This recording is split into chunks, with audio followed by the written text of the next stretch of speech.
new song for this week. This one is, um, I think we had to sample Ozzy Osbourne of some sort, right? And use it to create some music. And there's a song that he made called Mama, I'm Coming Home. And I think it's a solo, I'm pretty sure.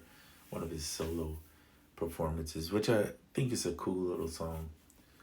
Um, I'm not a huge fan of his, but some of his stuff is really nice. So, anyway, so I was looking at techniques, and that's kind of what I'm always into with regards to sampling is like, what technique I'm going to use this week? What's new that I'm going to add um,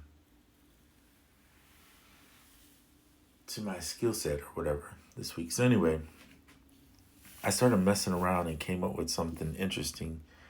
So this is a video import of a song, the song I just told you. And then I'm all about stretching and manipulating the sound to make my own thing, more than just like your typical chop up break or chop a sample and then play it back in different orders. I get kind of bored with that. There's nothing wrong with it. I just personally get bored with it. So I took this one vocal part and I stretched it out. So I'm going to show you a few little things that I like to do.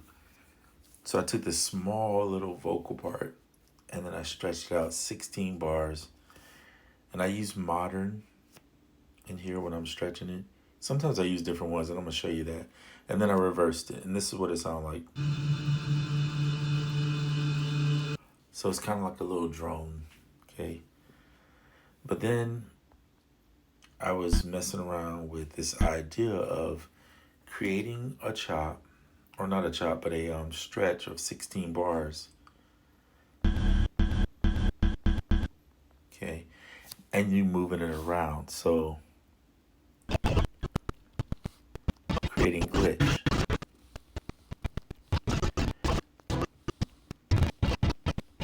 It's like chopping. And you can do this with regular chopping too. You could set the bar to maybe you want to do, I don't know, less than 16. Now, the further out you stretch it, the more interesting I find it to be sound. But you could set this to like 2 beats if you want,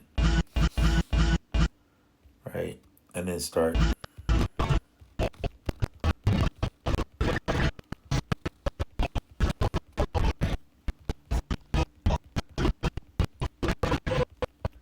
Now I have it pitched also down 6 semitones. You could pitch it wherever. You could reverse.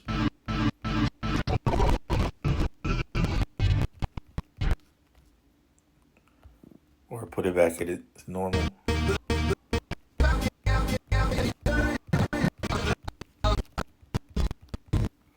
And the way you would sample that is you click here and then hit.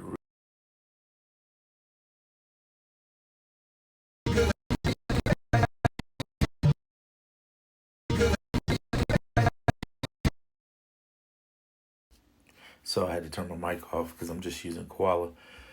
But you could resample like that. And now you have glitchy parts. And then you come over and maybe crop that. And then take this. And then chop up these bits. And then play them back in some rhythmic order to create some unique chops. So it's little things like this that you can do within here, right in Koala, not having to go anywhere, just using samples. And I find it to be quite fun. Does it work every time? Not necessarily. But this is one I created with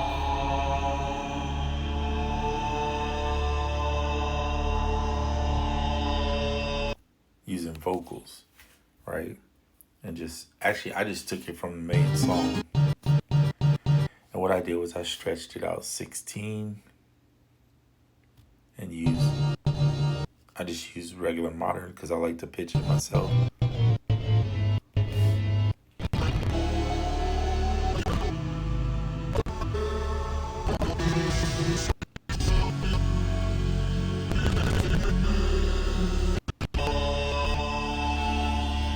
find a chop you like, and then what I like to do after that is play it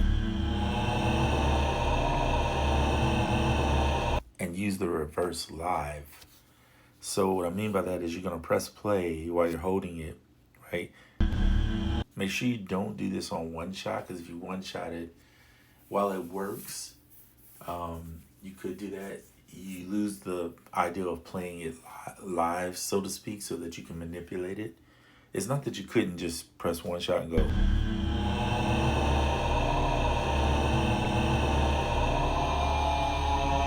But then when you want to stop it, it gets to be a little more challenging. Whereas if you have it hold down, or held down, I should say, you can release it whenever you want to. But you also can use the volume knob to fade out or in a section. So what I mean by that is this, watch. So let's say I'm gonna have it right about here. So I press play.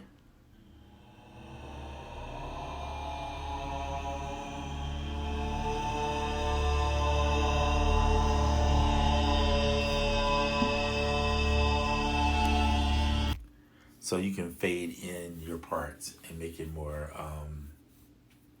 ambient slash whatever, textural, or however you want to do it. And then I just, because if you look here when you press a record, you'll see it's a timer.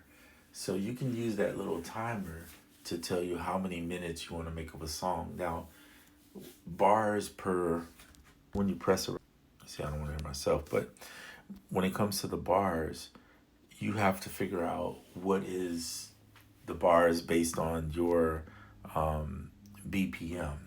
Because if your BPM is slower, then you'll have more bars than you know expect. So you have to figure that out, what BPM you're going to use, if you're going to even use a BPM. Because the only reason you would want a BPM, in my opinion, is primarily for drums. But if you're creating a sample that is going to be different and you're going to time stretch it anyway, then it doesn't really matter. But that just depends on you and as an artist who's making the song. And you can do the same thing with vocals. Like I have this one a 4. I'm going to put it at 8.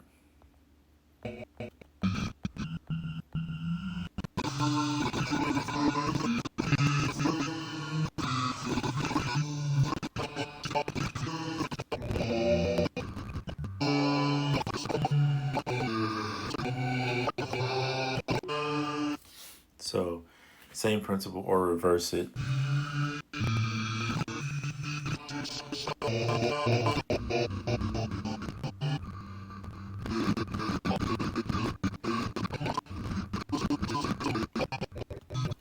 And then find little bits and pieces and little movement, and just press one of the pads and start it recording, right? And then just start playing with it until you find, and do it. It doesn't matter if you make mistakes. You're looking for little pieces of something that sound like music to you, right? That sound like it could be in a song. So just record and let it rip and go for it.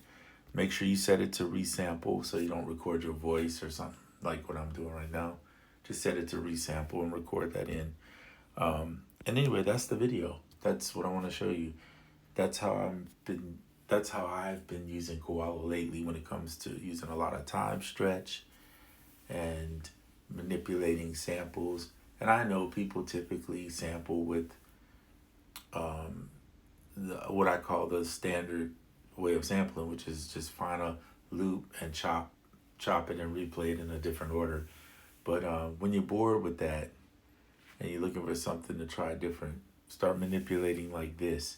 And it doesn't mean you can't do your other way too. You can do both.